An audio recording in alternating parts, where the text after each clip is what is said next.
अता साहब ये बताइए कि इस वक्त जो तनकीद हो रही है वो ये है कि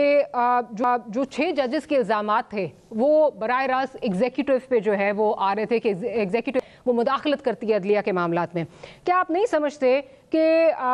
इसमें बेहतर होता कि अगर जो जुडिशरी है वहाँ से कोई जो है वो नाम आता, या जुडिशरी जो है वो खुद एक कोई कमीशन जो है तश्कील देता, ना कि फेडरल गवर्नमेंट, क्योंकि आप तो ऑलरेडी जो इनके इल्ज़ामात हैं आप उनको मुस्तरद कर चुके हैं। तो आप इसमें जो है वो आप एक तरह से आपके एक तरह से क्या बराह रास्त इल्ज़ाम आप पर लगाया जा रहा है। आपको नहीं समझते कि ट्रांसपेरेंसी ज़्यादा बेहतर इंश्योर हो जाती है अगर वहाँ से कोई नाम आता या वो अपने ऊपर जो है इसकी ओनस लेते? बहुत शुक्रिया डॉक्टर साहिबा। फैक्चुअल पोजीशन ये है कि ये 6 जजेस ने जो खत लिखा था ये चीफ जस्टिस सुप्रीम कोर्ट को लिखा था, सुप्रीम जुडिशल काउंसिल के हवाले से। अब जब ये खत लिखा गया तो चीफ जस्टिस पाकिस्तान ने वजीर आजम पाकिस्तान को, जो एग्जीक्यूटिव के हेड हैं, उनको मुलाकात के लिए मदऊ किया। और जब मुलाकात हुई तो उसके बाद सुप्रीम कोर्ट का एक एलामिया आया, और उस सुप्रीम कोर्ट के एलामिया में ये बात दर्ज है कि चीफ जस्टिस ऑफ पाकिस्तान और वजीर आजम पाकिस्तान की मुलाकात में कमीशन की तजवीज आई, और एलामिये में कहा गया कि एक कमीशन बनना चाहिए। तो ये ऐसा नहीं है कि एग्जीक्यूटिव ने ऑन इट्स ओन ये पोजीशन अज्यूम करके और जजेस के खत पे कोई I completely understand that। अता साहब मेरा सवाल ये नहीं है, मैं ये बात कर रही हूँ, बिल्कुल सही आप कह रहे हैं, ये जुडिशरी की तरफ से एक तरह से अगर कहा जाए कि मुशावरत के बाद जो है ये आपकी जुडिशरी की मुशावरत के बाद ये हुआ। बट मैं सिर्फ ये कह रही हूँ कि जिस किस्म की पोलराइजेशन है इस वक्त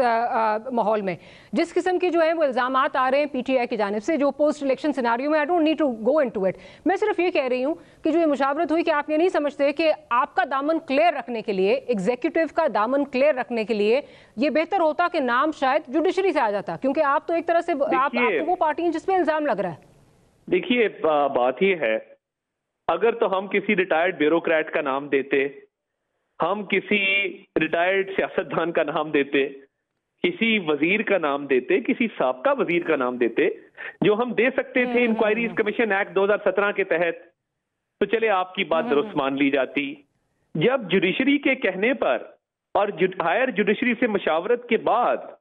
एक नॉन कॉन्ट्रोवर्शियल साबिक चीफ जस्टिस ऑफ पाकिस्तान, जिनकी इम्पेकेबल रेपुटेशन है, जिन पे कोई इल्जाम नहीं है, जिनका बेदाग माजी है, उनको लगाया जा रहा है, तो तनकीद किस बात की। और दूसरा देखिए, इसमें PTI is not a party, और इस सारे में बेगानी शादी में अब्दुल्ला दीवाने का किरदार जो PTI वाले अदा कर रहे हैं वो नामुनासिब है। क्योंकि देखिए ये मामला शुरू होता है 6 जजेस के खत से, वो जाता है चीफ जस्टिस के पास, वहां से एग्जीक्यूटिव के पास आता है, एक बामी मुशावरत होती है, और आज काबीना TOR तय करके उन इल्जामात के हवाले से एक कमीशन बना देते हैं। तो अब क्योंकि इसका मकसद और था और इसके पीछे कुछ मोटिव्स होंगे सियासी तौर पे PTI के, और वो कुछ उनकी एक्सपेक्टेशंस होंगी, क्योंकि ये लेटर सुप्रीम जुडिशल काउंसिल को बंदयाल साहब के दौर में भी लिखा जा सकता था, तब इस मामले को टेकअप किया जा सकता था। और देखिए जो खत लिखने वाले जजेस हैं, उनकी सरबराही जो जज साहब कर रहे हैं, उनका अपना रेफरेंस पेंडिंग है before the supreme judicial council, तो इसकी टाइमिंग पे भी बड़े सवालात हैं। और मैं ये समझता हूं कि हमने आज एग्जीक्यूटिव के हवाले से जो स्पेकुलेशन की गई कि एग्जीक्यूटिव जो है वो ऐसी चीजों को इनकरेज करता है या एग्जीक्यूटिव की मुदाखलत है, और उसको तशवीश की नजर से देखा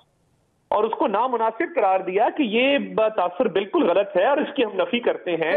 इसको रद्द करते हैं। फेयर इनफ, बट मैं at the expense of reputation,